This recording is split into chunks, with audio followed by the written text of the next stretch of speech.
learning of foreign languages is important. I've picked up some Spanish, some Portuguese, and some French just because I've flown to different destinations. But most importantly is be grateful for what you have. I go to some of these places, Africa, where kids are begging for a book. And over here we have books and students don't want to read them, not because they're not interested in them, it's just that we always have them. So I try to show the appreciation of those who don't have versus those who do have.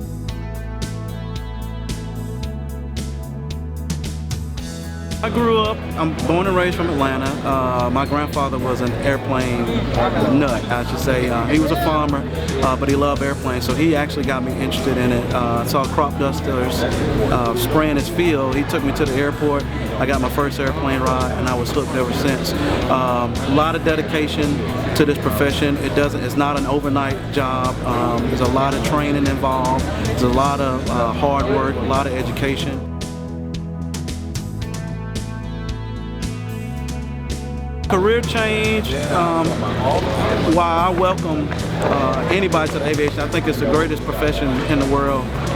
It's very difficult, if it's something that you're not really have your heart into, then it's not going to be for you. It'll be a lot of wasted time, finances, and education. I mean, it's something that you can't just say, I don't want to be a manager, I want to go fly airplanes.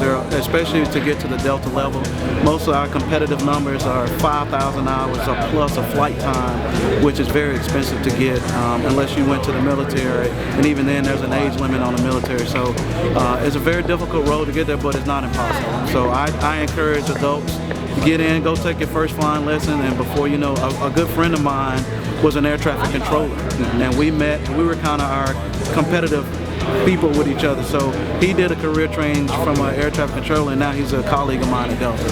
So it's not impossible, but he was very dedicated to it.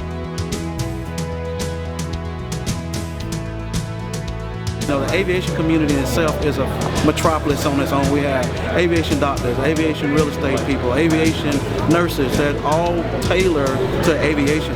So most of the kids, they don't know that. So our job is to go out and explain that to these kids that you don't have to be a pilot, but there's a doctor that specializes in working on pilots.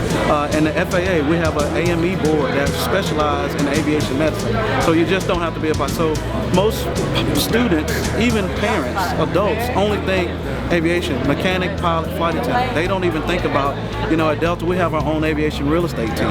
We have our own aviation law department. You know, we have it's so much in the aviation community other than flying an airplane or being a flight attendant or being a mechanic.